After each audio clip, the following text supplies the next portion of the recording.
we have two extreme market structures, which are we have the monopoly, we have the perfect competition.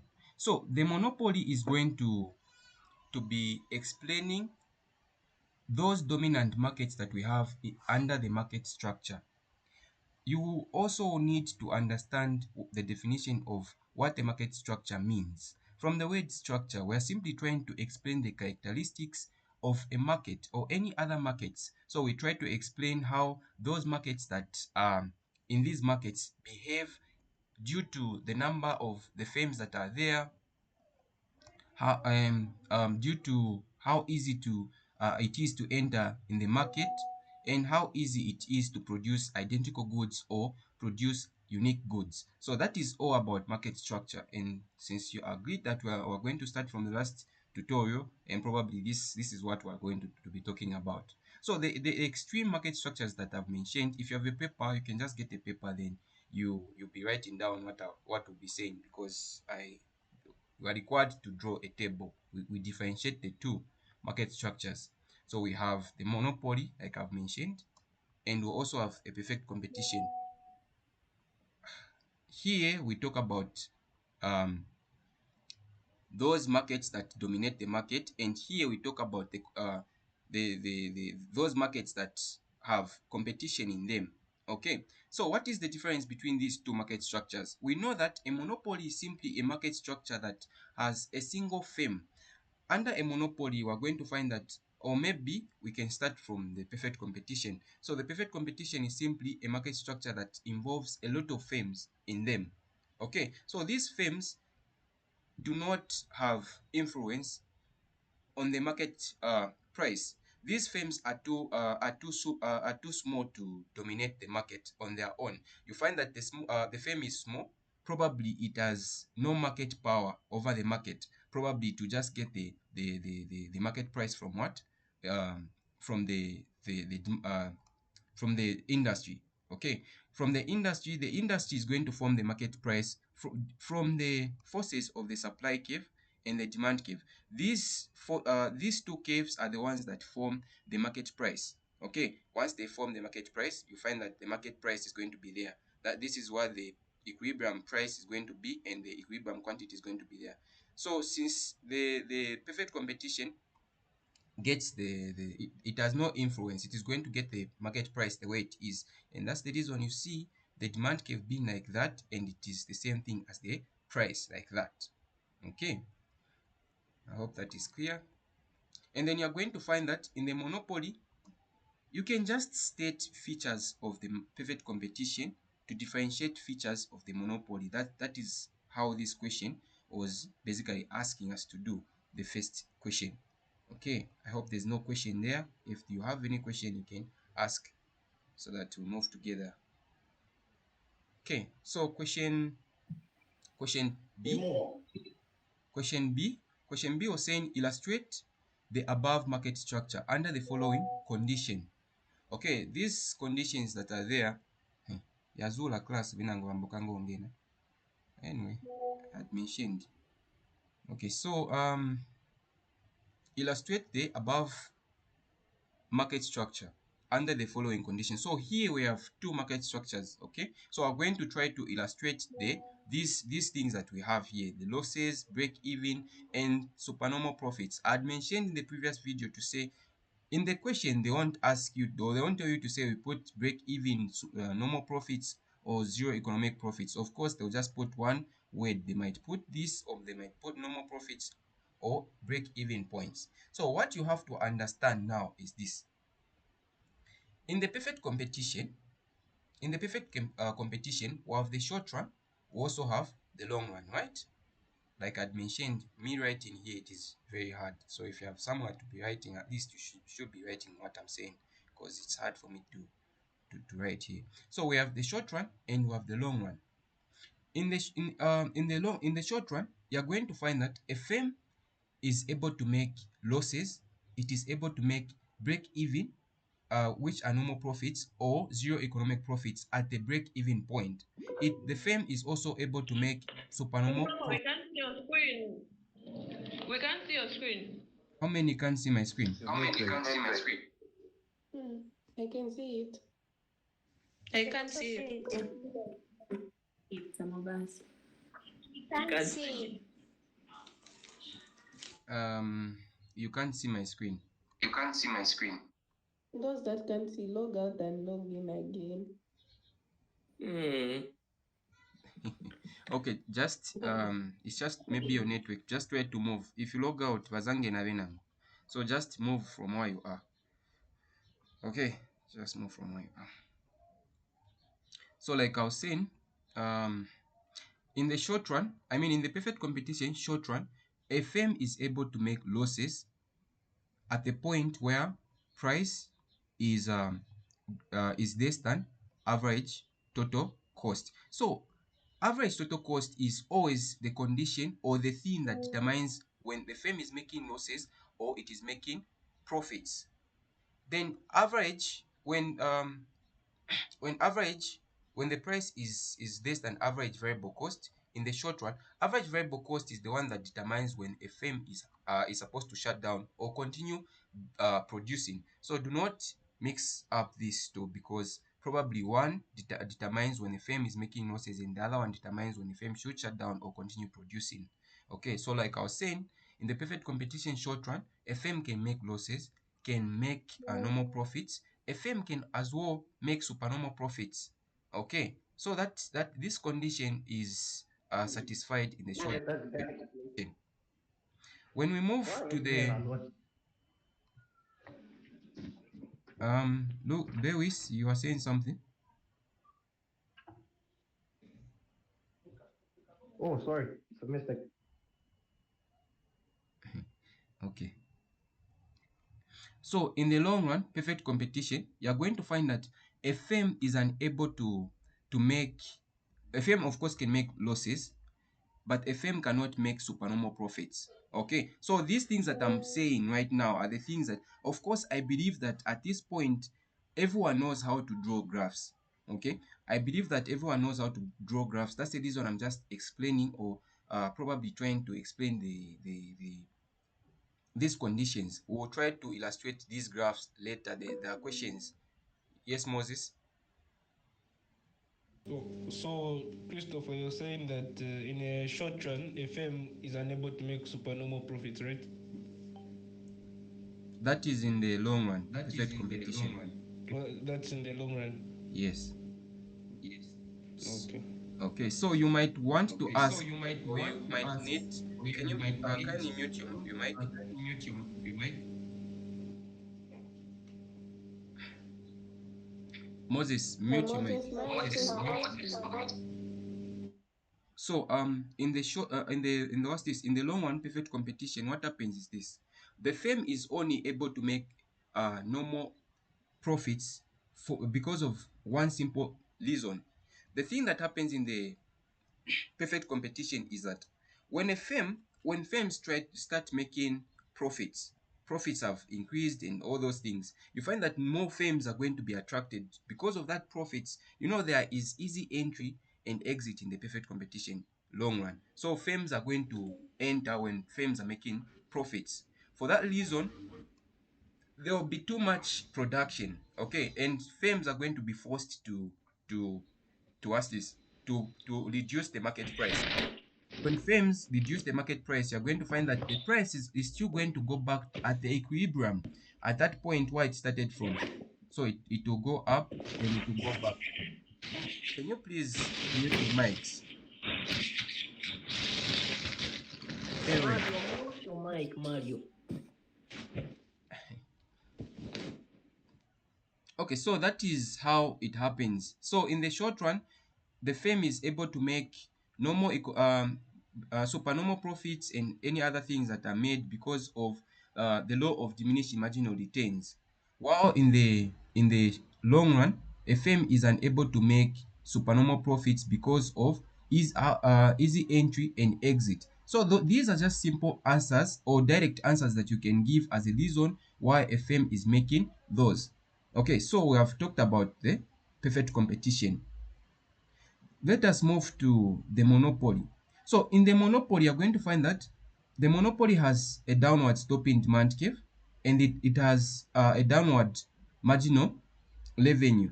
The reason this marginal revenue is twice steeper than the demand curve is because these monopolies have the reason they have to like reduce the market price. If they want to sell more outputs, they must reduce the price of the initially they can start. One unit can be sold at 10. I always give this example. So one unit can be sold at 10, and then if they want to sell more units, they must probably maybe 2 units. One unit is going to be sold at 9 kwacha. They have reduced a 1 kwacha, right? They haven't reduced much of the money, but that they just reduced a 1 kwacha. The reason they just reduced a lot drama ngono, and probably they expect to sell more even when they just reduced a 1 kwacha, is because they produced at a point of where it is the demand curve is elastic apa so nango bachosako 50 ngwe, people will be like, that banachosako mtengo, so let us buy more. You understand? So for them to sell more units, they must reduce the price. And then if you compare the total revenue that is here and the one that is going to be there, they will be different, together with the marginal revenue that will be formed from the actual market price. Yapamamba, you find that the marginal revenue is going to be lower than the market price. That's the reason it's like that. Okay, so in the monopoly, a firm is able to make losses. We're following the same conditions to say average total cost is the one that determines when a firm is making losses. Of course, when average total cost is above the market price, that is when the firm makes losses. And then if this one is below the market price, it means that that firm is making supernormal profits. And then we're also going to follow the condition to say average variable cost is the one that determines when a firm should shut down or continue producing. So if average variable cost is above the market price, the firm should shut down instantly, even in the short run, I mean in the monopoly. So the break even is also going to be tangent to the demand curve. At that point, at the market price, it is going to be like that. To those that don't know how to draw in the market, in the monopoly, it will be like that. That is how it will be. And then supernormal profits can also be incurred in the short run. Now the difference is this: in the monopoly, in the perfect competition, a firm is unable to make supernormal profits in the long run, while in the monopoly, a firm can still make supernormal profits even when it is in the long run, because there are barriers to entry. In the perfect competition, there are no barriers to entry. Now these guys, there are barriers to entry, so a firm can make supernormal profits even in the long run. Do I have any question there? We'll move to questions C. Any question? Any question? Any questions? We move? Okay, seems like you guys are okay. Okay, C was saying that discuss the relationship between the following with the aid of a world label diagram. So we're basically told to describe the relationship between the marginal cost and the average cost, the marginal product of labor and the average product of labor. Of course, they didn't just put labor there, but it should be labor. And then 3 was saying that the average revenue and marginal revenue. So starting with this, the last one. Starting with the last one. Of course, I know you want us to start with this. We can start with this, of course, but I want to start with these last ones. So the relationship between average revenue and marginal revenue is that we know that we have the perfect competition, right? We also have the monopoly. So in the perfect competition, the relationship is that these two are equals. You find that the average variable revenue is the same thing as the marginal revenue. These two are equals. Okay, they're just the same. It's the same thing with the demand curve. So that is the relationship that is there in the perfect competition. While in the monopoly, you find that the average the marginal revenue is twice steeper than the average revenue, because this one is the same thing as the price or the demand curve in the monopoly. Okay, so I wanted to start with those because they were like direct to the point. So now going to the first part, marginal cost and average cost. So the relationship that is there is that you can, of course, they told us to draw the curve like that. Average, you're going to have marginal cost going like that, then it goes up like that, marginal cost. Then you're going to have average variable cost going like that. You're also going to have average. By the way, guys, here I won't just state the relationship between these two, I also try to explain other things that might be asked here, so pay attention please. So here we have average, total cost. Okay, so the relationship that is there is, of course, do not forget that we also have average fixed costs that are like that. Okay, we have average fixed costs. I hope you can see this graph, even though it's county mush. Okay, let me just as well change the color for like that. So now the relationship between marginal cost and average total cost is that at first, if average if marginal cost is decreasing, even average total product decreases. So that is the first relationship. If marginal cost cuts the ATC, it means that ATC is at its minimum. That is the second relationship here, at the minimum. The third relationship is that when MC is lying above the ATC, it means that ATC is supposed to be rising because it has been dragged by the marginal cost. As simple as that. Now, what I wanted to add on is this. A question can be asked to say, I came with this question. I mean, I don't know how you use your English, but anyways, there's a question that I found in some paper that was saying that why does average variable cost start at mankala pansi, then average total cost mankala pamamba? Always, because this is always the condition that is there, if you've noticed. Okay, so this is always the condition. Why is that? So this one is simple. Average, we know that we have average total cost rate, total cost, and we also have average variable cost together with average fixed cost. Average variable cost is determined by itself, so we are going to find that it has nothing that is influencing it, so it is just going to be there, while average total cost is influenced by average variable cost together with average fixed cost. So you are going to find that when a firm is adding more inputs to those variable inputs to a fixed input, which is capital, which can be capital, these fixed inputs are going to be spread along or throughout the outputs. Okay, so if they are spread like that, you are going to find that average fixed costs are going to influence average total cost and push it, so it will shift. If it was here, it will shift and it will come there. That is the reason why it is always on top of the A. That's the reason it comes second after the AVC. Okay, I hope that has made sense. And by the way, these curves are U-shaped because of diminishing marginal returns. Okay, they are U-shaped because of decreasing, I mean marginal, okay, decreasing marginal returns. Okay, I heard someone saying something. There's a question. Is there a question? Okay, no question.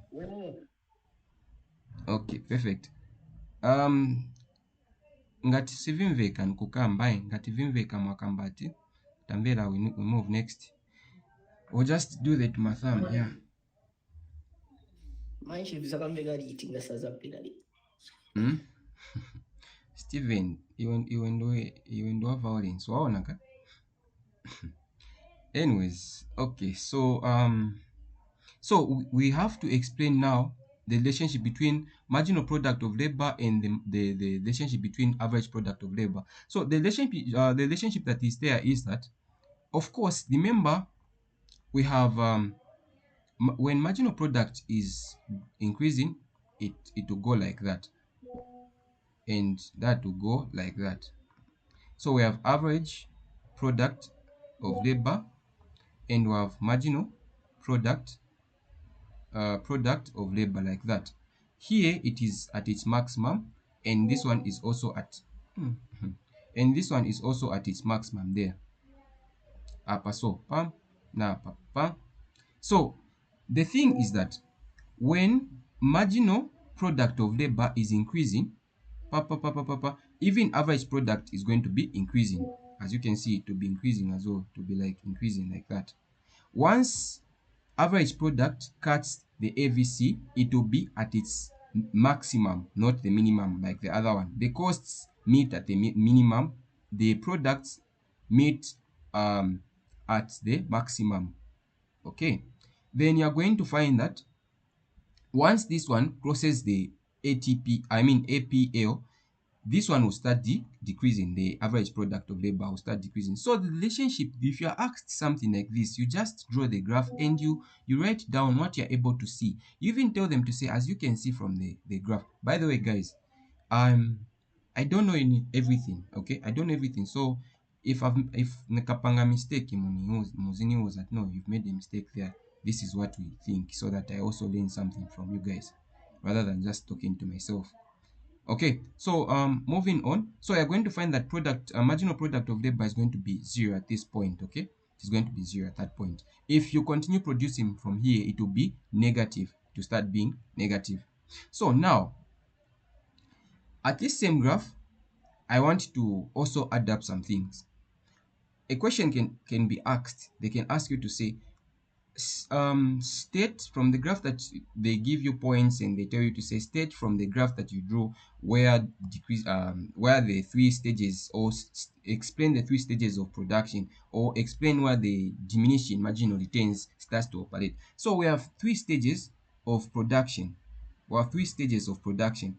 We are going to have increasing returns, we have diminishing returns, we also have negative returns. So increasing returns start operating from 0 here. It will be growing to going until the maximum of the average product of labor.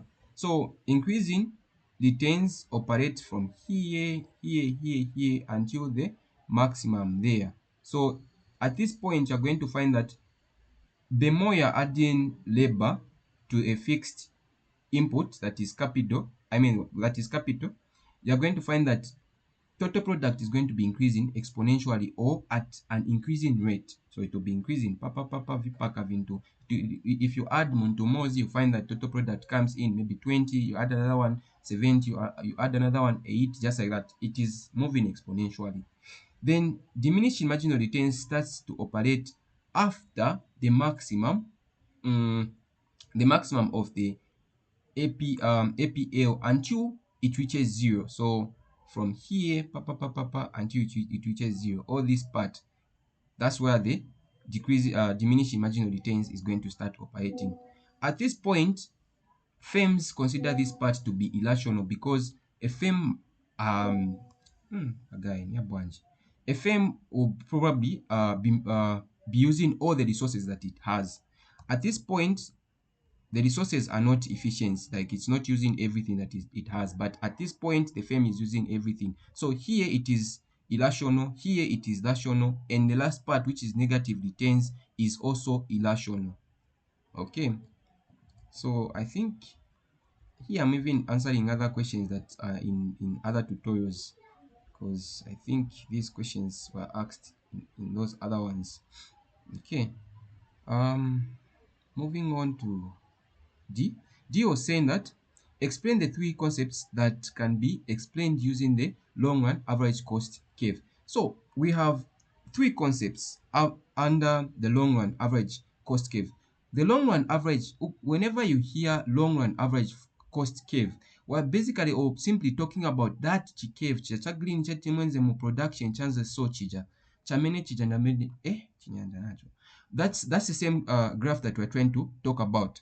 So that graph has three concepts that it tries to explain. It has economies of scale that show the decreasing of the average cost, while inputs are going to be increasing due to specialized resources. The firms are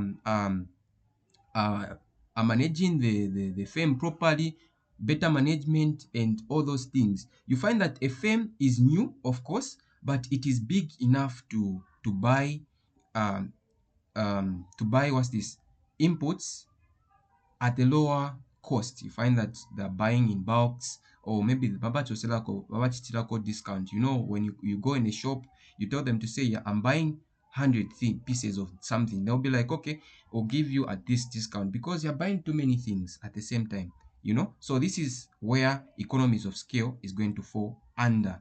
If you are asked to explain economies of scale, just say this is a situation where the average variable cost is declining, and the total output is increasing due to specialized inputs, or there is better management in the company, or any other thing that you would want to put there. But probably better things, only good things, can only talk about good things. Then we move to constant returns. So constant returns is going to be at this part where this curve is just flat like that. Constant returns comes in when a firm has utilized everything that it was using. Here apa manje you find that benzafakako bantu banchito te, they put one person. That person is not basically experienced with that job that I've given the person. You find that one restaurant, you tell them to say, I want to be a chef. But people haven't, you are a chef, but you're not really experienced in that job. You don't know exactly. So of course you know how to cook, but you're not used with that environment. So there'll always be a time for you to be, once you get used now, that's why we talk about constant returns. So you find that the costs are constant, but production is still increasing at the same rate. And then we have decreasing, these economies of scale. You find that the company has now become too big. People are failing to manage it. Poor management of resources, allocating of those resources, management is bad. Hierarchy. You find that there's poor communication. Those guys are failing to communicate with each other, and all those other things that can be there. By the way, before I even talk about any other things, so this part, economies of scale, it is the reason, or it is one of the reasons why we have natural monopoly. It is actually the thing that causes natural monopoly. You find that a firm has a capacity to produce at a lower cost than other firms. The firm is big, then it is able to produce at lower cost. So you find that ngati ka firm ni kang'ono, you'll be incurring too much, or a lot of costs compared to a firm that is big. So kapukana bazesco ni bakulu, so bamagula che tumwene tung'ono, and then they produce what they have to produce. Okay, so that is how we, okay, let me just